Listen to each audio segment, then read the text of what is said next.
ప్రార్థన చేయండి. తండ్రి, నీకు వందనాలు, స్తోత్రం నాయన. జీవాధిపతి, ఈ దినం మమ్మల్ని జ్ఞాపం చేసుకున్నావు నీ దయతో. నీ కనికరం బట్టి ప్రభువా నీకు స్తోత్రము స్వామి. ఇలా అసలు మీరు బలపరచండి, అభిషేకించండి అయ్యా. తండ్రి, మమ్మల్ని అందరూ కూడా నడిపించండి, సహాయం చేయండి. మీరు అక్కడ సమీపించుండగా తండ్రి మమ్మల్ని అందరినీ ప్రభావ యోగ్యులుగా మార్చండి, పరిశుద్ధులుగా మార్చండి, నీతిమంతులుగా మార్చండి. ఏ మచ్చ, ఏ డాగు, ఏ నింద లేకుండా స్వామి అనిందులుగా, నిష్కలంకులుగా, నిర్దోషులుగా మార్చండి స్వామి. సహాయం చేయండి ప్రభు. నీ వాక్కులో ఉన్న ఆశీర్వాదంతో నింపండి, స్వస్థపరచండి, బలపరచండి, పరిశుద్ధపరచండి. కూడి వచ్చిన పిల్లలందరినీ పట్టుకొని నీకు స్తోత్రం చెల్లిస్తున్నాను తండ్రి. ఎలా మేము జీవించాలో, ఎలా ప్రభుని చిత్తం నెరవేర్చాలో మాకు అందరికీ నేర్పించండి, సహాయం చేయండి. నీ దాసులు మీరు అభిషేకించి ప్రభుని ఆటంకం తొలగించి మహిమ పొందమని శక్తికి అప్పగించుకుంటూ యేసు ప్రభుని అడుగుతున్నావు తండ్రి, ఆమేన్. ప్రార్థించిన పరిశుద్ధులు రాబర్టయ్య గారిని బట్టి వందనాలు. యేసయ్య కృప సమాధానములు మనందరికీ తోడయుండి నడిపించునుగాక. ఆమేన్. Praise the lord. దేవునికి మహిమ కలుగునుగాక. మనందరం కూడా యోనా పుస్తకాన్ని ధ్యానం చేసుకుంటున్నాము. దేవుని యొక్క కనికరము నిజంగా మనలందరినీ కూడా ఆదరిస్తూ ఉంది.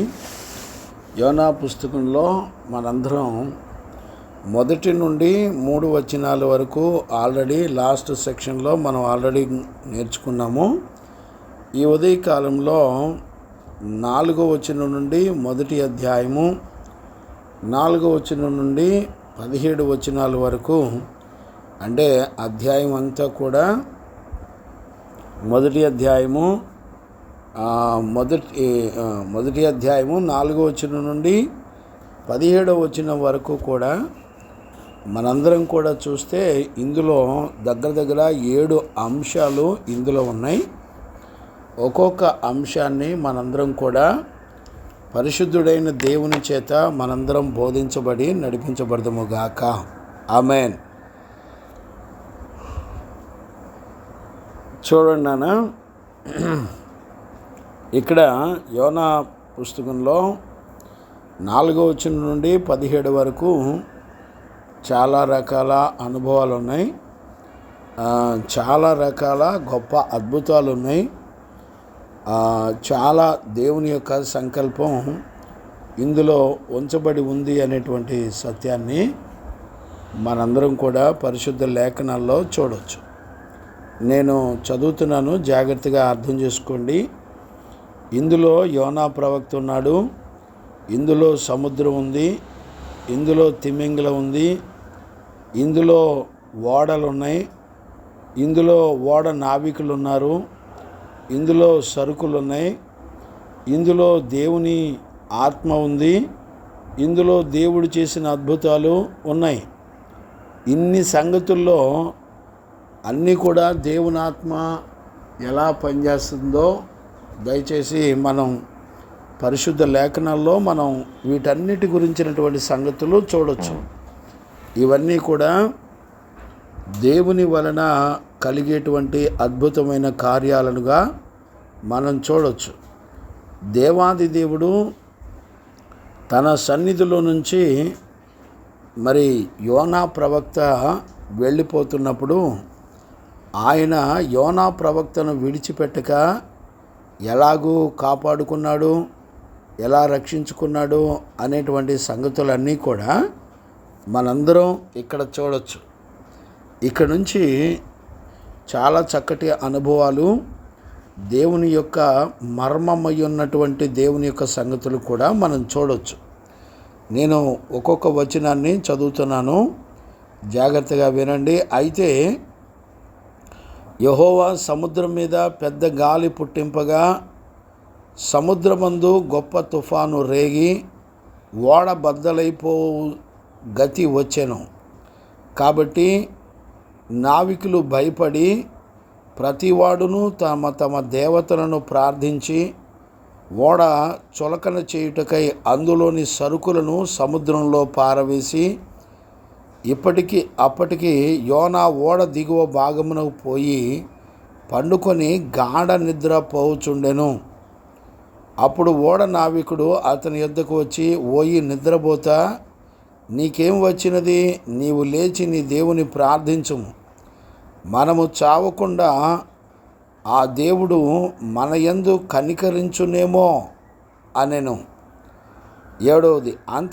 అంతలో ఓడవారు, ఎవరిని బట్టి ఇంత కీడు మనకు సంభవించినది తెలియుటకై మనము చీట్లు వేయదము రండని ఒకరితో ఒకరు చెప్పుకొని చీట్లు వేయగా చీట్లు యోనా మీదికి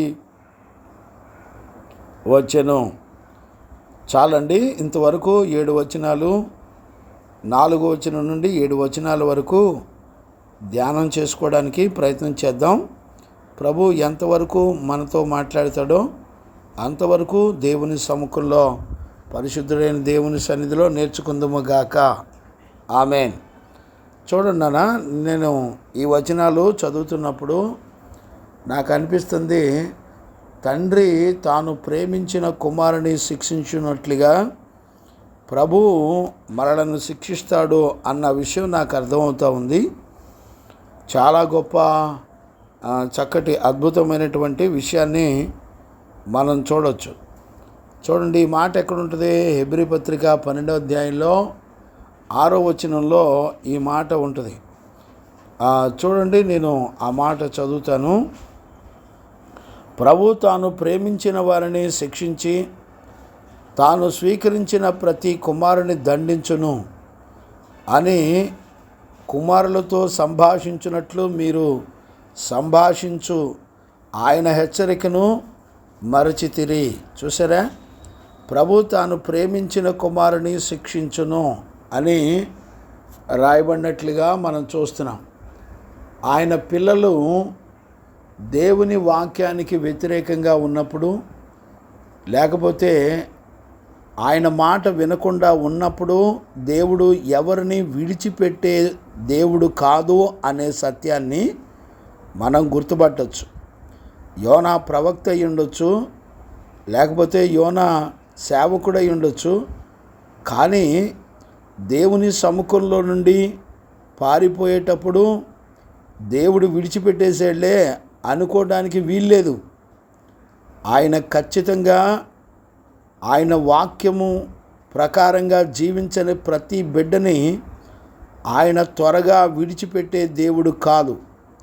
ఆయన ఖచ్చితంగా ఆయన తన పిల్లల విషయంలో కనికరమును కృపను విస్తారంగా చూపించే దేవుడని మనం ఈ వచనాల ద్వారా మనం చూడవచ్చు. గమనిస్తున్నారా?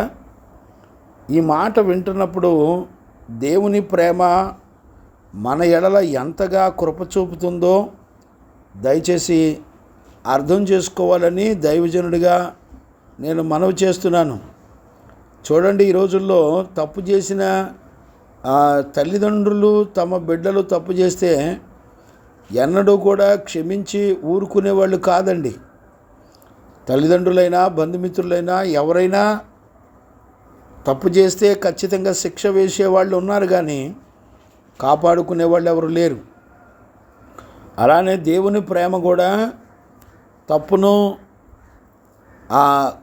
వెంటనే ఆయన తప్పును చూపించి సరిచేసి ఏ విధము చేతనైనా జీవము గల దేవుని విడిచిపెట్టి వెళ్ళిపోతున్నప్పటికీ కూడా ఖచ్చితంగా ఆయన ప్రేమ విడిచిపెట్టగా వెంటాడి కాపాడుతూ రక్షిస్తుంది. గుర్తుపట్టారా? ఒకవేళ తల్లి అయినా తండ్రి అయినా మర్చిపోవచ్చేమో, కానీ జీవము గల దేవుడు మనల్ని ఎవ్వరినీ కూడా మర్చిపోడు అనే సంగతి గుర్తుపట్టాలి. ఏమండి, మర్చిపోలేని దేవుని ప్రేమ నువ్వు తిరుగుబాటు చేస్తుంటే నిన్ను క్షమించి నిన్ను రక్షించుకోవడానికి ఆయన సంకల్పం బయలుదేరి ఉంది అనే సంగతి గుర్తుపట్టాలి. ఆయన ప్రేమను నిజంగా రుచూస్తే నువ్వెన్నడూ దేవుని ప్రేమను విడిచిపెట్టేవాడుగా ఉండలేవు అనే సత్యాన్ని మనందరం కూడా చూడవచ్చు. గమనించారా నాన్న? కాబట్టి ఇక్కడ మనందరం కూడా సువార్త ప్రకటన అనే దాని ద్వారా ప్రజలను రక్షించడానికి దేవుని సంకల్పమై ఉంది. అంటే మనల్ని రక్షించడం ఒక బాధ్యత అయితే, మన ద్వారా అనేక మందికి సువార్త ప్రకటించబడడం ద్వారా అనేక మంది రక్షించబడాలి అనేటువంటి విషయం దేవుని యొక్క సంకల్పమై ఉంది. చెవిగలవారు విందురుగాక. చూడండి, ఈ మాటని మీరు గ్రహించుకోగలిగితే మీరు మీ కుటుంబాలను ఎలా కాపాడుకోవాలో మీకు అర్థమవుతుంది. దేవుని సంకల్పం నిన్ను రక్షించడానికి వెంటబడుతుంది అనంటే నువ్వు దేవుని దృష్టికి ఎంత విలువైన వాడవంటే, నువ్వు రక్షించబడిన తర్వాత నీ ద్వారా అనేకుల్ని రక్షించడానికి దేవుని యొక్క సంకల్పమై ఉంది. ఈ విషయాలను దయచేసి గమనించాలని ప్రభు పేరిట మిమ్మల్ని అందరినీ కూడా బతిలాడుకుంటున్నాను. దేవునికి మహిమ కలుగునుగాక. Praise the lord. కాబట్టి యోనాను దేవుని ప్రేమ ఎన్నడూ కూడా విడిచిపెట్టలేదు అనేటువంటి సంగతి మనం చూడవచ్చు. అంతేకాకుండా 3వ వచనంలో యోనా యొక్క నిర్ణయాన్ని కూడా మనం చూడవచ్చు. యోనా దేవుని సముఖం నుండి పారిపోయి చూడండి ఒక నిర్ణయం తీసుకుంటున్నాడు.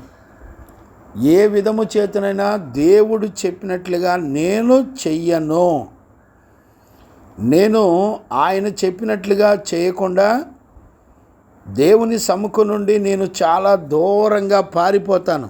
నిన్న చెప్పాను కదా, యోనా ఇశ్రాయేలు పట్టణంలో తార్షీషు నుండి మరి చూడండి 3వ వచనంలో మనం యోనా పుస్తకంలో 3వ వచనంలో మనం చదువుకుంటే మనకు తెలుస్తుంది. తార్షీషు పట్టణమునకు పారిపోవాలని యోనా యొప్పేకునకు పోయి తార్షీషు పోవు ఒక ఓడ ఎక్కి ప్రయాణమునకు కేవు ఇచ్చి యెహోవా సన్నిధిని నిలవక ఓడవారితో కూడా తర్షీషునకు పోవుటకు ఓడ ఎక్కెను. చూడండి, యాక్చువల్గా యొప్పే నుండి తార్షీషు అంటే మధ్యధరా సముద్రంలో ప్రారంభం నుండి తార్షీషు అంటే సముద్రం యొక్క చివర ఉండేటువంటి ప్రాంతం. అంటే ఈ సముద్రం నుంచి అవతల సముద్రం వరకు పారిపోవడానికి యోనా సిద్ధపడ్డాడు అనేటువంటి విషయాన్ని కూడా మనం చూడవచ్చు.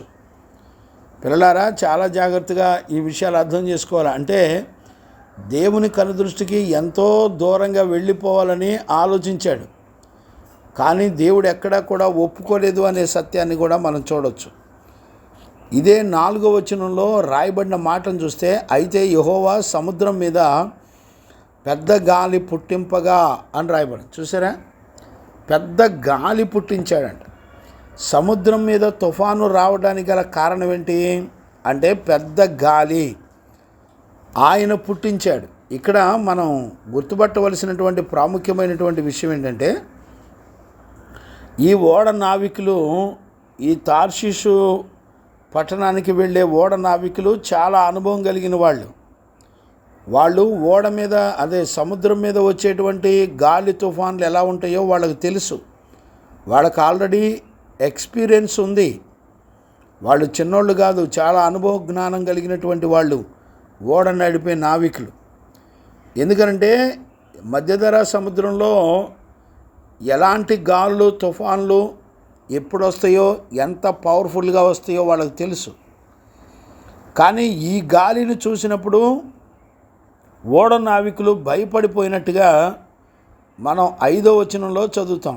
కారణం ఏంటి అంటే, ఓడ నావికులకి తెలుసు సముద్రం మీద వచ్చేటువంటి గాలి తుఫాన్లు, కానీ ఈ గాలి తుఫాన్లు మామూలుగా రావటంలా ఎలా వస్తుందో తెలిసిన పెద్ద గాలి పుట్టించాడంట. చూడండి, ఇక్కడ మన దేవుడు ఎలాంటి వాడో పరిశుద్ధ జీవగ్రంథం సాక్ష్యం ఇస్తూ ఉంది. ఆయన లేని దానిని పుట్టించేటువంటి దేవుడు. ఆయనకు అసాధ్యమైందంటూ ఏదీ లేదు అనేటువంటి సత్యాన్ని కూడా దయచేసి గుర్తుపట్టండి. ఈ రోజుల్లో మనకు విశ్వాసం లేదా, విశ్వాసాన్ని మనలో పుట్టించగలిగిన దేవుడు. మనలో పరిశుద్ధత లేదా, మనలో పరిశుద్ధ జీవితాన్ని పుట్టించగలిగిన దేవుడు. మనకి నీతి న్యాయాలు లేవా, వాటన్నిటిని కూడా పుట్టించగలిగినటువంటి దేవుడు మన దేవుడు. దయచేసి ఈ విషయాలన్నీ కూడా దయచేసి జ్ఞానంగా అర్థం చేసుకోవాలని దైవజనుడిగా నేను మిమ్మల్ని అందరినీ కూడా బతిమలాడుతున్నాను.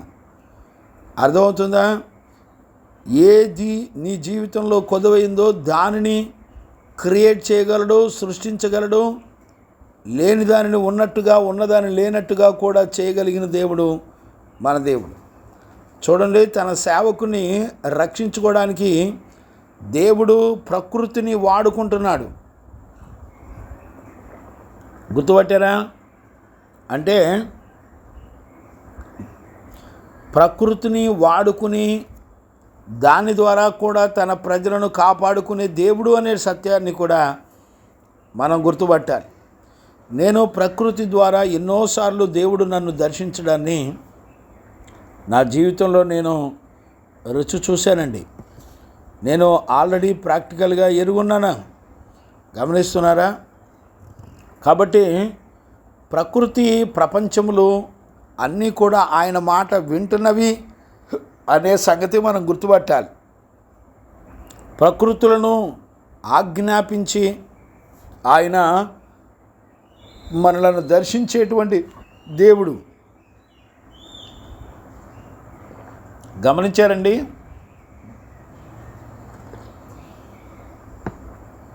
దేవునికి మహిమ కలుగునుగాక. Praise the lord.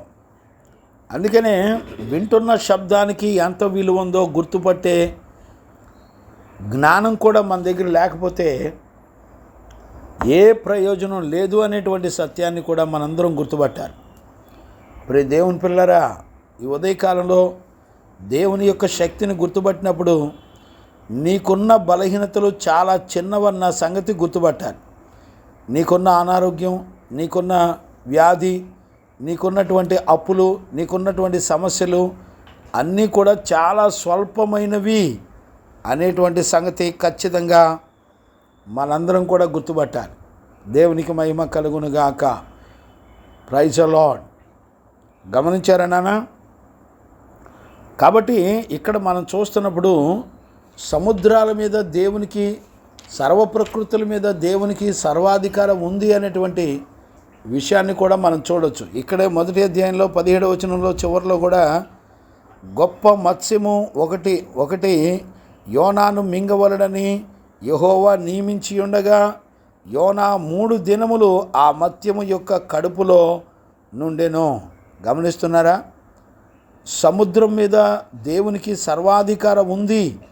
ఆయన ప్రజల మీద, ప్రపంచముల మీద సర్వాధికారము కలిగిన దేవుడు అనేటువంటి సత్యాన్ని కూడా మనం గుర్తుపట్టాలి. చూడండి, ఇది యెహోవా నియమించాడంట. చూడండి ఎంత అధికారం కలిగినటువంటి దేవుడో, ఎంత సార్వభౌమాధికారం కలిగినటువంటి దేవుడో. ఆయన సార్వభౌమాధికారం నుండి ఎవరు కూడా తప్పించుకోలేరు అనేటువంటి సంగతులు కూడా మనం చూడవచ్చు. గమనించారా? ఇంకా మనం పరిశుద్ధ జీవ గ్రంథంలో కనుక చూడడం మొదలు పెడితే కీర్తనల పుస్తకంలో చూడండి నాన్న, నేను ఒక మాటను జ్ఞాపకం చేస్తాను. 107వ కీర్తన,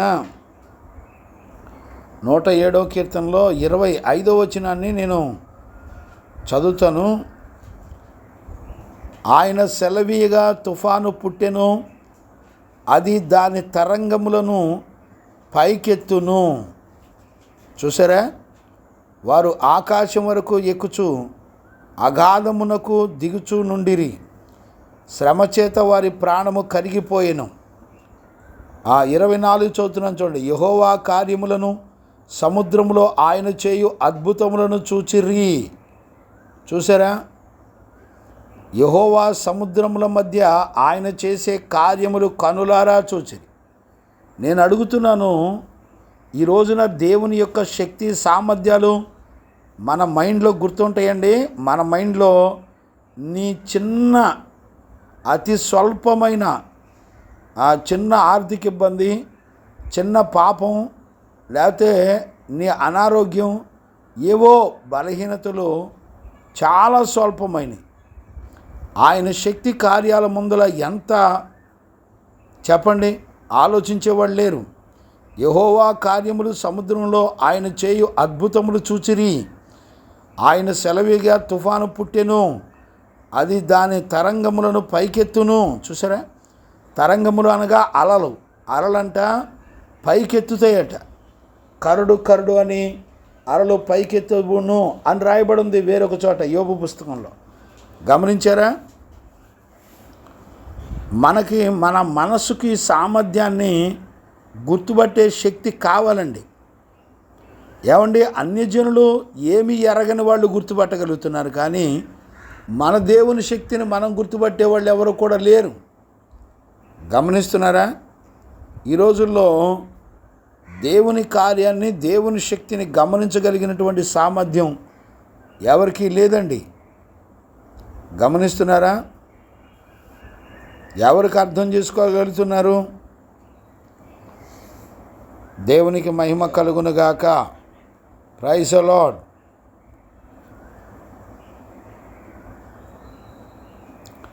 యెహోవా, చూడండి కీర్తనల పుస్తకం 29:4లో యెహోవా స్వరము బలమైనది, యెహోవా స్వరము ప్రభావము గలది.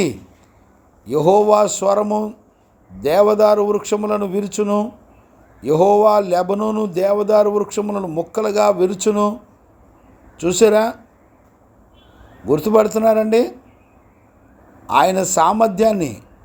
యెహోవా 3వ వచనం చూడండి, యెహోవా స్వరము జలముల మీద వినబడుచున్నది, మహిమగల దేవుడు ఉరుము వలె గర్జించుచున్నాడు, ఆయన జలముల మీద యెహోవా సంచరించుచున్నాడు. చూసారా? ఆయన మహాజలముల మీద యెహోవా సంచరించుచున్నాడు. ఆయన ఎలాంటి సామర్థ్యం కలిగిన వాడు చూడండి. దావీదు కీర్తనలో చెప్తున్నాడు, ఆయన స్వరము జలముల మీద వినబడుతుందంట, సముద్రాల మీద ఆయన స్వరం వినబడుతుందంట, మహిమగల దేవుడు ఉరుము వలె గర్జించుచున్నాడంట, మహాజలముల మీద యెహోవా సంచరించుచున్నాడు. యెహోవా స్వరము బలమైనది, ఆయన స్వరము ప్రభావము కలిగింది.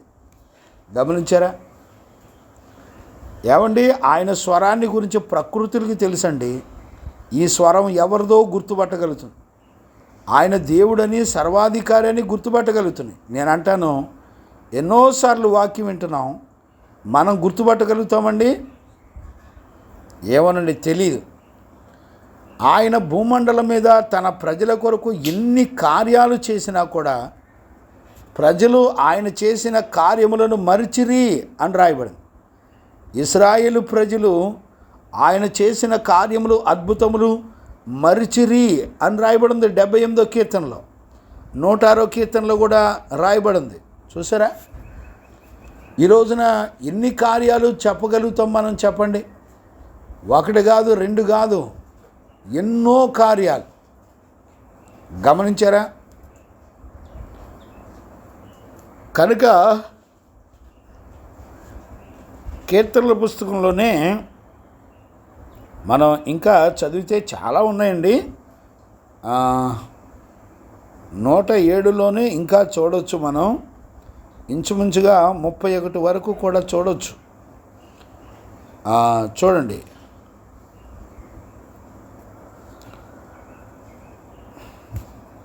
దేవునికి మహిమ కలుగునుగాక. 29 చదువుతున్నాను చూడండి. 107వ కీర్తన 29వ వచనం, ఆయన తుఫానును ఆపివేయగా దాని తరంగములు అణిగిపోయెను. చూడండి, ఆయన స్వరము తుఫానును పుట్టిస్తుంది, ఆయన స్వరము గాలిని పుట్టిస్తుంది, ఆయన స్వరము సముద్రం మీద అద్భుతాలు చేస్తుంది అని మనం వాక్యం చదువుతున్నాం. అంతేకాకుండా ఆయన స్వరము తుఫానులను కూడా, సముద్రం మీద ఉన్నటువంటి తుఫానులను కూడా అణిచివేయగలదు. 30వ వచనంలో, అవి నిమ్మళమైనవని వారు సంతోషించిరి, వారు కోరిన రేవునకు ఆయన వారిని నడిపించును. 31, ఆయన కృపను బట్టి నరులు ఆయన చేయు ఆశ్చర్య కార్యములను బట్టి, నరులకు ఆయన చేయు ఆశ్చర్యమైన కార్యములను బట్టి వారు యెహోవాకు కృతజ్ఞతాస్తుతులు చెల్లించుదురుగాక. చూసారా? ఏమండి, ఆయన కృపను బట్టి నరులకు ఆయన చేయు ఆశ్చర్య కార్యములను బట్టి యెహోవాకు కృతజ్ఞత వస్తుంది. ఆయన తన పిల్లల కొరకు ఎన్ని అద్భుతాలైనా చేయగలడు. సముద్రాన్ని ఉప్పొంగ చేయగలడు, సముద్రాన్ని అణిచివేయగలడు, సముద్రం మీద భీకరమైన కార్యములు చేయగలడు. ఏమండి, అన్యజనులు గుర్తుపడుతున్నారండి, ఓడ నావికులు గుర్తుపడుతున్నారు. ఇది సముద్రం మీద ఎలా పడితే అలా వచ్చేటువంటి తుఫాను కాదు. ఇది కేవలం దేవుని యొక్క మహాశక్తి వలన వచ్చేటువంటి భయానకమైనటువంటి గాలి ద్వారా వచ్చేటువంటి తుఫానని ఓడ నావికులు గడగడలాడుతూ వాళ్ళు వెళ్ళి వాళ్ళ దేవతలను దేవుళ్లను మరి వాళ్ళు బతిలాడుకుంటున్నట్టుగా మనం చూస్తున్నాం లేఖనాల్లో. అండి, ఏ గాలి ఎప్పుడు ఎటు వస్తుందో ఓడ నావికులు అన్ని జనులు గుర్తుపట్టగలుగుతున్నారు. కానీ మరి యోనా ప్రవక్త మాత్రం దర్జాగా నిద్రపోతున్నాడు ఓడ అడుగు భాగంలో. చూసారా, దేవుని ప్రజలేమో ప్రశాంతంగా నిద్రపోతున్నారు. గమనించారా? అన్ని జనులేమో మరి ఏ శక్తి లేనటువంటి ఆ విగ్రహాల వైపు చూస్తూ వాళ్ళ మీద ఆధారపడి బ్రతుకుతున్నారు. కానీ దేవుని ప్రజలేమో అన్నీ తెలిసిన వాళ్ళు ప్రశాంతంగా ఏ బాధ్యత లేకుండా దేవుని సంకల్పం గురించినటువంటి ఆలోచన, ఆయన సార్వభౌమాధికారమును గురించినటువంటి ఆలోచన ఎవరికీ లేకుండా చాలా సరదాగా బ్రతుకుతున్నారు. గమనించారా?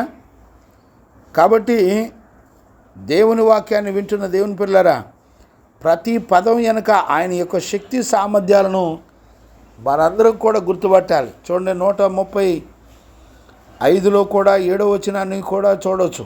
నేను చదువుతున్నాను, చూడండి. భూదిగంతముల నుండి ఆవిరి లేవ చేయువాడు ఆయనే, వాన కురియునట్లు మెరుపులు పుట్టించువాడు ఆయనే, తన నిధులలో నుండి గాలిని ఆయన బయలుదేర చేయువాడు ఆయనే. ఎక్కడుందండి గాలి? ఆయన ధన నిధిలో ఉందంట.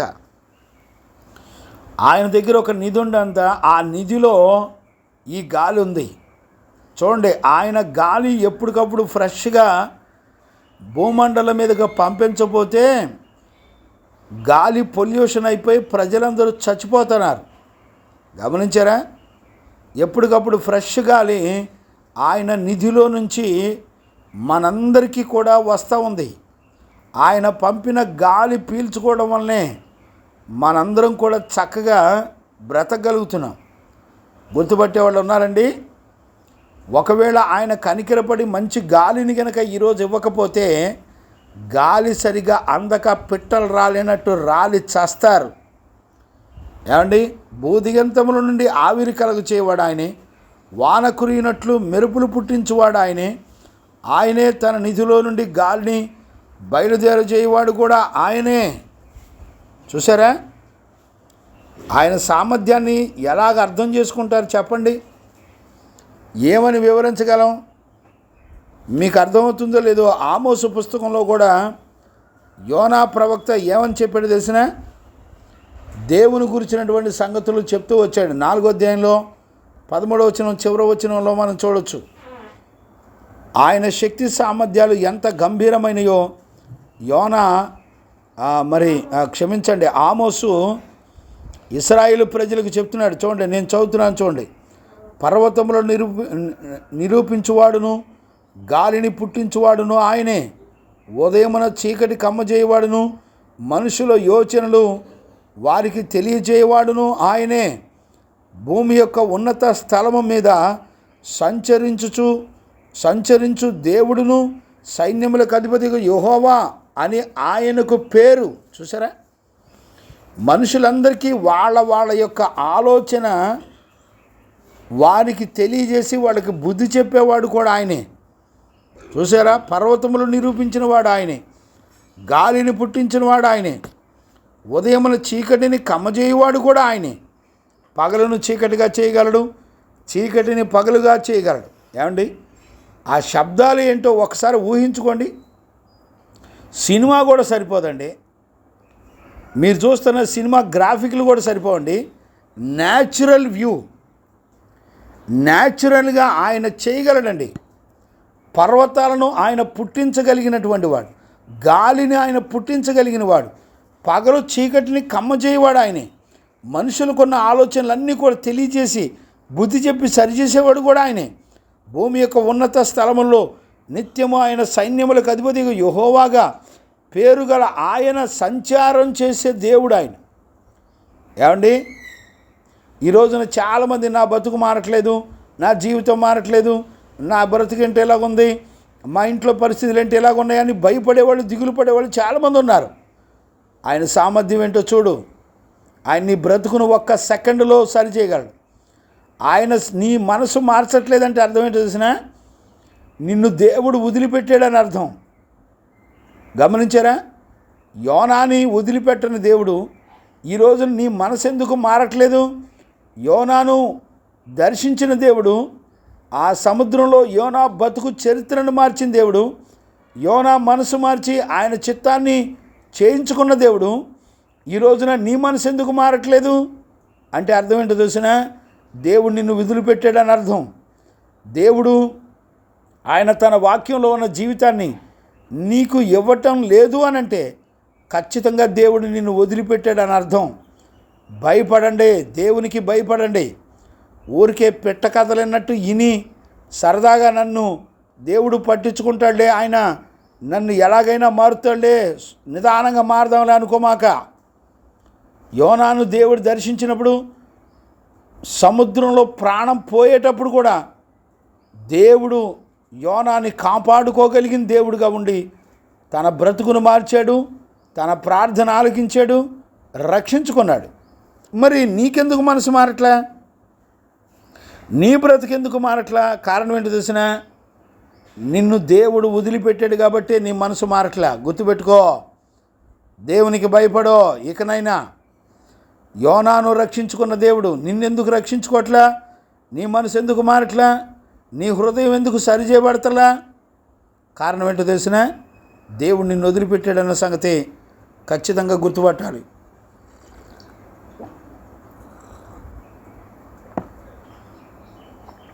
అందుకనే గత లాస్ట్ సెక్షన్లో మనం ఆమోసు పుస్తకం చదువుకున్నాం. ఇశ్రాయేలు ప్రజలకు ఆల్రెడీ ఆమోసు చెప్తున్నాడు, బాబు ఆయన సర్వశక్తి కలిగిన దేవుడు అని చెప్పి చెప్తున్నాడు. చూసారండి, మనం గమనించగలిగితే మత్తయి సువార్తలో కూడా మనందరి ముందర ప్రభు ఆయన చేసిన కార్యాలండి. ఆయన భూమండలం మీదకి వచ్చిన తర్వాత మత్తయి సువార్తలో మీకు అందరికీ తెలిసిన విషయమే, 8వ అధ్యాయంలో శిష్యులందరూ మరి సముద్రంలో పడవలో ఉండగా ఆయన చేసిన కార్యాలు 8వ అధ్యాయం 24 నుంచి ఉంటుంది. నేను చదువుతున్నాను చూడండి. అంతటా సముద్రం మీద తుఫాను లేచినందున ఆ దోణి అలల చేత కప్పబడిన. అప్పుడు ఆయన నిద్రించుచుండగా వారు ఆయన యొద్దకు వచ్చి, ప్రభువా నశించిపోతున్న మమ్మల్ని రక్షించమని చెప్పి ఆయనను లేపిరి. అందుకు ఆయన, అల్ప విశ్వాసులారా ఎందుకు భయపడుతున్నారని వారితో చెప్పి లేచి గాలిని సముద్రమును గద్దింపగా మిక్కిలి నిమ్మలమాయను. చూడండి, కీర్తనలో మనం ఆల్రెడీ చదువుకున్నాం. ఆ మనుషులు ఆశ్చర్యపడి, ఈయన ఎట్టివాడో, ఈయన గాలిని సముద్రము ఈయనకు లోబడుచున్నవని చెప్పుకొనిరి. ఏమండి, ఎలాంటి దేవుని దగ్గరికి వచ్చి నువ్వు బ్రతుకుతున్నావో, ఎలాంటి దేవుని యందు నమ్మకం ఉంచి బ్రతుకుతున్నావో నీ బ్రతుకులో నువ్వు అర్థం చేసుకోవాలి. ఏమండి, ఈ రోజున ఆయన సృష్టించిన ప్రకృతి నిన్ను స్వస్థపరుస్తుందని నమ్మారు, కానీ దేవుడు నిన్ను స్వస్థపరచలేడండి. ఆలోచించండి. ఏమోనండి, మరి ఏం అర్థమవుతుందో నాకు తెలియట్లా. దేవుడు గాలికి, సముద్రపు తుఫానుకి, అలలు నిండిపోయి పడవ మునిగిపోతుంటే ఆయన అంటాడు, దేవుడు అంటాడు, మీరెందుకు కలవరపడుతున్నారు, మీరెందుకు అవిశ్వాసులు అయిపోయారని ఆయన గద్దిస్తున్నాడు. ఏమండి, నీళ్ళల్లో ఉండి పడవ మునిగిపోతుంటే, ఏమండి, అలల చేత పడవంతా నీళ్ళ చేత నిండిపోయి మునిగిపోతుంటే, ఏమండి, భయపడకుండా ఎవడైనా ఉంటాడా? నీ దేవుని యందు విశ్వాసం ఉంచితే ఆయన నిన్ను ఎన్నడూ కూడా విడువని దేవుడు. నీ కొరకు ఎలాంటి అద్భుతమైన చేయగలడు. నిన్ను ఆయన సజీవంగా నిలబెట్టుకోగలడు. ఆయనకి అసాధ్యమైందంటూ ఏదీ లేదు అనే సత్యాన్ని దయచేసి గుర్తుపట్టాలి. నీ జీవితంలో బెదిరిస్తున్న పరిస్థితులకి నువ్వెక్కడా కూడా దిగులు పడక్కర్లేదు. నా ప్రభు అయిన యేసయ్యను బట్టి ధైర్యం తెచ్చుకొని వెళ్ళు. ఆయన అధికారులను రాజ్యాలను తలకిందులు చేయగలడు. దానియేలు సింహబోన్లో ఉన్నప్పుడు అద్భుతాలు చేయలేదా? షడ్రక్ మేషక్ అబేద్నెగోలు మరి నిలబడినప్పుడు ఆరని అగ్నిని దేవుడు చల్లార్చేసి ఒక వెంట్రుక కూడా కౌరు వాసన కూడా రాకుండా కాపాడలేదా? ఆయన చేసిన అద్భుతాలు ఎన్ని లేవు భూమండలం మీద? మృతులను సైతం కూడా దేవుడు లేపినట్లుగా మనం పరిశుద్ధ జీవ గ్రంథంలో లేఖనాల్లో చదువుకుంటున్నాం, చూస్తున్నాం కదండి. నమ్మేవాళ్ళు ఎవరున్నారు? చూసేవాళ్ళు అంతకన్నా ఎవరూ లేరు. చూసారా? అల్ప విశ్వాసులారా, ఎందుకు మీరు భయపడుతున్నారు? అక్కడ దాకా ఎందుకండి? ఇశ్రాయేలు ప్రజలను దేవుడు ఎలా అద్భుతాలు చేసి కాపాడుతూ వచ్చాడు. మన పితరులను ఎలాగ దేవుడు విడిపించుకొని కాపాడుకుంటూ వచ్చాడు. గుర్తుపట్టేవాళ్ళు ఉన్నారండి? ఆలోచించేవాళ్ళు ఉన్నారా? చూడండి, నిర్గమకాండంలో 14వ అధ్యాయంలో, సంఖ్యాకాండంలో కూడా చూడొచ్చు. గమనించారా? నిర్గమకాండంలో చూడన్నానా 14వ అధ్యాయంలో 25 అంటే పైనుంచి కూడా చదవచ్చు.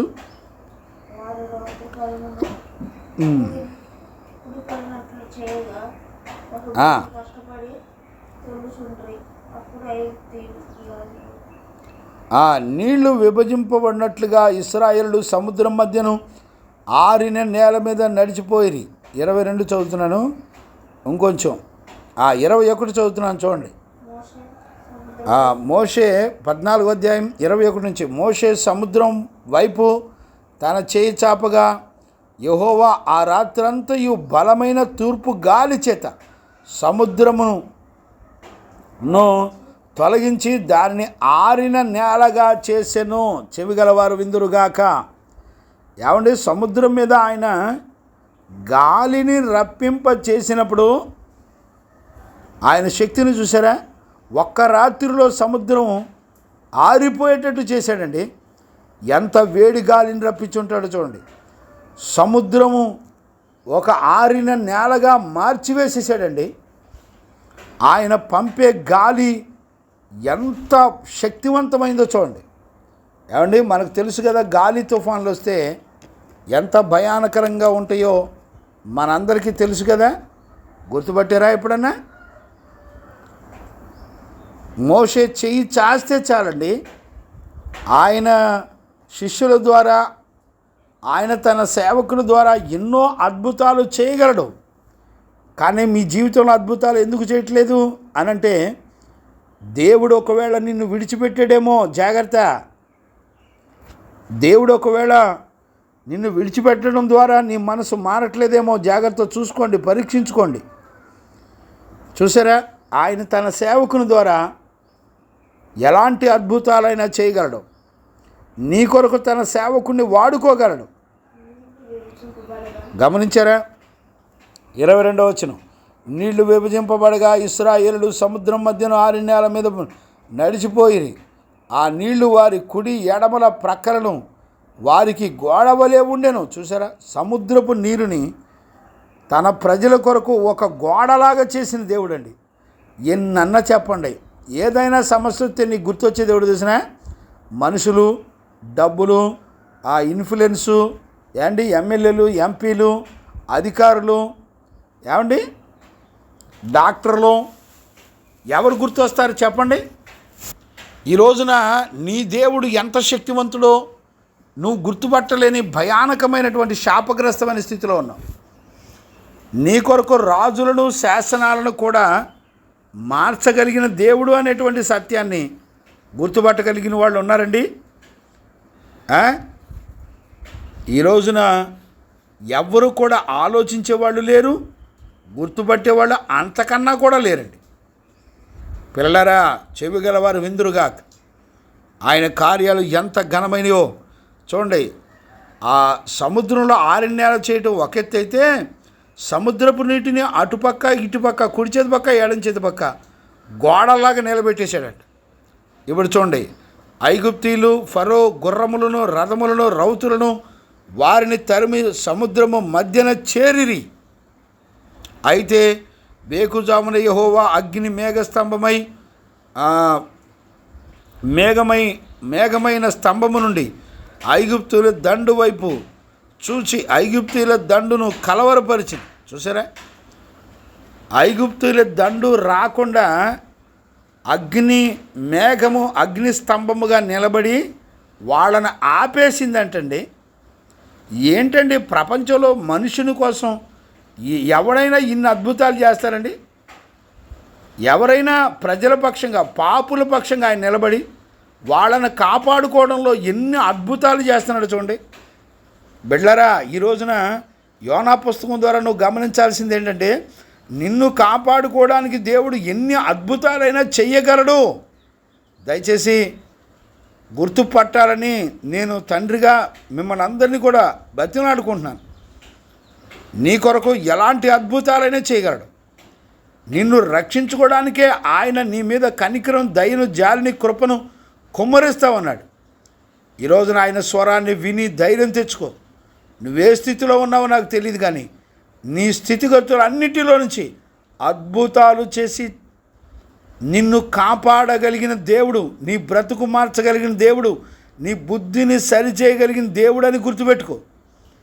నిన్ను పరిశుద్ధుడిగా నీతిమంతుడిగా చేయగలిగిన దేవుడు అనే సంగతి నువ్వు ఖచ్చితంగా గుర్తుపట్టాలి. అర్థమవుతుందండి? దేవునికి మహిమ కలుగునుగాక. Praise the lord. నేను వివరించలేకపోతున్నానండి, నా వల్ల కాట్లా. గమనిస్తున్నారా? ఇక్కడే 15వ అధ్యాయం 10వ వచనం కూడా మనం చూడొచ్చు. చూడండి, నేను చదువుతున్నాను చూడండి. నీవు నీ గాలిని విసరజేసితివి, సముద్రము వారిని కప్పెను, వారు మహా అగాధమైన నీళ్ళలో సీసము వలె మునిగిరి. చూసారా? యెహోవా వేల్పులలో నీ వంటి వాడెవడు? పరిశుద్ధతను బట్టి నీవు మహనీయుడు, స్తుతికీర్తన బట్టి నువ్వు పూజ్యుడు, అద్భుతములు చేయవాడు, నీ వంటి వాడు ఎవడునూ లేడు. చూసారా? నీ వంటి వాడెవడు? అద్భుతములు చేయవాడు, నీ వంటి వాడెవడు? చూసారా? నీ దక్షిణాస్తము చాపితివి, భూమిని వారిని మింగివేసెను. అర్థమైందండి? నీ దక్షిణ హస్తము చాపితివి, భూమి వారిని మింగివేసెను. చూసారా? మనుషుల్ని బతికుండగానే మింగివేసే దేవుడు అండి. ఏమండి? నిన్ను కాపాడలేడండి, నీ ప్రయాణాల్లో నిన్ను కాపాడలేడు, నువ్వే స్థితిలో ఉన్నావు నిన్ను ఆదరించలేని దేవుడా? ఎన్ని కార్యాలు వివరించాలి చెప్పండి? ఈ రోజుల్లో దేవుని శక్తిని గుర్తుపట్టే వాళ్ళు ఎవరు లేరండి. ఆయన సామర్థ్యాన్ని తక్కువ అంచనా వేయకూడదు. యోనా తక్కువ అంచనా వేసాడు. నేను ఇక్కడి నుంచి ఈ సముద్రం నుంచి ఆ సముద్ర అవతలకు పారిపోతే నన్ను ఎవడో చూడలే అనుకుంటున్నాడు. అలాంటి ఏం కుదరవండి. సంఖ్యాకాండంలో 11వ అధ్యాయంలో మనం కనుక చూస్తే చూడండి అన్న 31వ వచనాన్ని నేను చదువుతాను చూడండి. తరువాత యెహోవా సన్నిధి నుండి ఒక గాలి బయలుదేరి సముద్రము నుండి పూరేళ్లను రప్పించి పాళెము చుట్టూ ఈ పక్కలను ఆ పక్కలను దిన ప్రయాణమంత దూరం వరకు భూమి మీద 2 మూరల ఎత్తు వాటిని పడవేసెను. చూసారా? ఇశ్రాయేలు ప్రజలు ఆహారం కావాలి, మాంసం కావాలంటే మంచి పూరేడి పిట్టల మాంసం అండి. పూరేడు పిట్టల మాంసం చాలా రుచిగా ఉంటుంది, చాలా మంచి ఆహారం అండి. భూమండలం మీద మంచి కొవ్విన పూరేడు పిట్టల ఆ మాంసం చాలా రుచిగా ఉంటుందండి. గమనించారా? దేవుడు తన ప్రజల కొరకు ఆహారాన్ని సిద్ధపరచడానికి ఆయన తన గాలిని వాడుకొని తీసుకెళ్ళి మంచి శ్రేష్టమైన పూరేడు పిట్టలను ఆడ సమాజంలో పాలెం వెలుపల 2 మూరల ఎత్తు ఒక దినవంత ప్రయాణం. ఏమండి, ఒకరోజు మనం ఎన్ని కిలోమీటర్లు నడుస్తాం? కనీసం ఒక 50 కిలోమీటర్లు నడవచ్చండి సుమారుగా. అంటే ఇశ్రాయేలులకి 50 కిలోమీటర్ల దూరం వరకు వాళ్ళు తినడానికి పూరెడిపెట్లో 2 అడుగుల ఎత్తు వరకు పడేశాడంట. ఏమండి, ఈరోజు నువ్వు వింటున్నప్పుడు నీ గొప్ప ధైర్యం తెచ్చుకోవాలా. నీ దేవుడు, నిన్ను సృష్టించిన నీ దేవుడు సర్వప్రపంచాలను ఎలా కంట్రోల్లో పెట్టగలడో చూడండి. నేనేం చెప్పగలుగుతాను చెప్పండి? ఎన్ని చెప్పగలుగుతాను? జీవగ్రంథం మొత్తం తరించి చూసిన ఊపిరాడని సంగతులు ఉన్నాయండి. అక్కడ దాకెందుకు, కొత్త నిబంధనలో అపోస్తుల కార్యాలు కనుక మనం చూడగలిగితే 27 అనుకుంటాను. చూడనా, అపోస్తుల కార్యాలు 27వ అధ్యాయంలో అపోస్తుల మధ్య దేవుడు ఏం చేశాడో చూడండి. చూసేవాళ్ళు ఉంటారండి. చూడనా, 13వ వచనం నుంచి చూడొచ్చు. మరియు దక్షిణపు గాలి మెల్లగా విసురుచుండగా వారు తమ ఆలోచన సమకూడినదని తలంచి లంగరెత్తి క్రేతుదని ఓడ నడిపించితిరి. క్రేతు దరిని ఓడ నడిపించితిరి. చూశారండి, దక్షిణపు గాలి మెల్లగా విసరగా వారు వెంటనే ఆలోచన సమకూడినదని తలంచి లంగరెత్తి క్రేతు దారిని ఓడ నడిపిరి. చూసారా, కొంచెము సేపు అయిన తర్వాత ఉరుకోలో నుండి పెనుగాలి క్రేతు మీద నుండి విసిరెను. చూసారా, దానిలో ఓడ చిక్కుకొని గాలికి ఎదురు నడవలేక పోయినందున ఎదురు నడిపించుటకు మాని గాలి కొట్టుకొని పోతిమి. చూసారండి, సముద్రం మీద ఎన్ని గాలులు తుఫానులైనా దేవుడు మరి చేయగలడు అనేటువంటి సత్యాన్ని కూడా మనందరం చూడవచ్చు. ఎన్ని కార్యాలండి, ఎన్ని కార్యాలు గమనిస్తున్నారా నాన్న? ఇప్పుడు చూడండి, అన్యజనులైనటువంటి వాళ్ళు, మనం యోనా పుస్తకంలోకి వెళ్దాము. చూడండి నాన్న, 5వ వచనం. కాబట్టి నావికులు భయపడి ప్రతివాడును తమ తమ దేవతలను ప్రార్థించిరి. చూసారండి, వాస్తవానికి అన్యజనులు చిల్లర దేవుళ్ళను పూజించి వాళ్ళని జ్ఞాపకం చేసుకొని వాళ్ళని కాపాడమని అడుగుతున్నారంటండి. ఇర్మియా పుస్తకంలో ఏమని రాయబడిందో తెలిసిన? నేను చదువుతాను చూడండి. ఇర్మియా పుస్తకం 2వ అధ్యాయంలో ఒక్క నిమిషం అండి. 2వ అధ్యాయం 28వ వచనం చూడండి నాన్న, నేను చదువుతున్నాను. నీవు చేసుకొనిన దేవతలు ఎక్కడ ఉన్నవి? అవి నీ ఆపత్కాలములో లేచి నిన్ను రక్షించునేమో. యోధా, నీ పట్టణములెన్నో, నీ దేవతలన్నీయే కదా. చూసారా, నీ పట్టణాలు ఎన్ని పట్టణాలు, అంతమంది దేవతలు దేవుళ్ళు ఉన్నారంటండి. వీళ్ళంట నీకు ఆపదొస్తే నిన్ను కాపాడగలిగిన శక్తి వారిలో లేదంటండి. అన్యజనులు చూడండి, శక్తి లేని దేవతలను నమ్మి గడగడలాడుతున్నాడు. అర్థమైందండి? ఇంకా యెషయా పుస్తకంలో అయితే ఇంకా అద్భుతమైన మాట ఉంటుంది. యెషయా పుస్తకం 45 చూడండి. 45 20వ వచనం కనుక చదివితే, నేను చదువుతున్నాను చూడండి.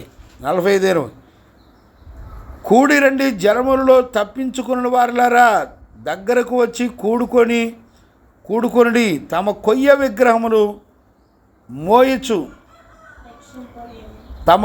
విగ్రహములను మోయిచు రక్షింపలేని దేవతలకు మొరపెట్టు వారికి తెలివి లేదు. ఏమండి, రక్షింపలేని విగ్రహాల వైపు చూసి మొరపెడుతున్నారంటండి అన్ని జనులు.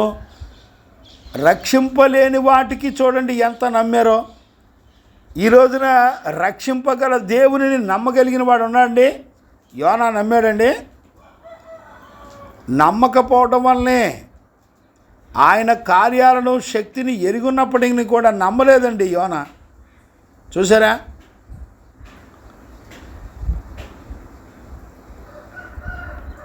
రక్షింపజాలని ఆ విగ్రహములకు ప్రార్థన చేశారంటండి.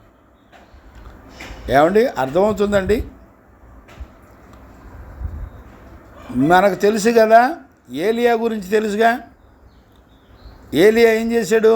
అన్య దేవతలైన పూజారులందరినీ పిలిపించి సవాలు విసిరి, ఏమండి నీ దేవుడు నిద్రపోతున్నాడే కేకేంట్రా అని చెప్పాడా లేదా? ఏమండి, మొదటి రాజుల పుస్తకంలో ఉంటుంది. నాకు సమయం లేదు, టైం అయిపోతానే ఉంది, నేను ముగించాలి. గమనించారా? 18వ అధ్యాయంలో ఉంటుంది, మీరు చదువుకోండి. తర్వాత 18వ అధ్యాయం 26 నుంచి మీరు చదువుకోండి. వాళ్ళు కేకలేస్తున్నారు, ఏ ప్రయోజనం లేదు. గమనించారా? ఈరోజు ఉదయకాలంలో వాక్యం వింటున్న దేవుని పిల్లరా, అందుకనే కీర్తనల పుస్తకంలో కూడా 115వ కీర్తన మనందరికీ తెలిసిందే. అండి, 115వ కీర్తనలో ఏమని రాయబడి ఉంది? 3వ వచనం నుంచి చదువుతున్నాను చూడండి. మా దేవుడు ఆకాశమందున్నాడు, తనకి ఇష్టం వచ్చినట్టు సమస్తమును ఆయన చేయుచున్నాడు. వారి విగ్రహములు వెండివి, వారి విగ్రహములు వెండి బంగారవి, అవి మనుషుల చేతి పనులు. వాటికి నోరుండియు పలకవు, కనులుండియు చూడవు, చెవులుండియు వినవు, ముక్కులుండియు వాసన చూడవు, చేతులుండియు ముట్టుకొనవు, పాదములుండియు నడవవు, గొంతుకతో మాట్లాడవు. వాటిని చేయువారును వాటి యందు నమ్మకం ఉంచు వారందరూ వాటి వంటి వారే. చూసారా? కళ్ళుండి చూడలేనటువంటివి, చెవులుండి వినలేనటువంటివి, వాటిని చేసిన వాళ్ళు, వాటి యందు నమ్మకం ఉంచిన వాళ్ళు, అవి కళ్ళుండి ఎలా చూడలేవో వాటిని నమ్మినోడు కూడా కళ్ళుండి చూడలేవు. ఆయన అద్భుతాలు అన్నీ చేస్తుంటే జీవము గల దేవుడు, ఆయన అద్భుతాలు నువ్వు చూడట్లేదంటే అర్థం ఏంటి? నీ గ్రహింపు కావట్లేదంటే అర్థం ఏంటి? నువ్వు ఒక మోగ విగ్రహం లాంటి వాడివి. నువ్వు కళ్ళుండి చూడలేవు, చెవులుండి వినలేవు, గ్రహించుకోలేవు. ఆ విగ్రహాలకి ఏ సామర్థ్యం లేదో నీ బ్రతుకు కూడా అటు యందు నమ్మకం ఉంచావు కనుక నీ బ్రతుకు కూడా దేవుని శక్తిని నమ్మేటువంటి బలం నీకు ఉండదు. గుర్తుపట్టారండి?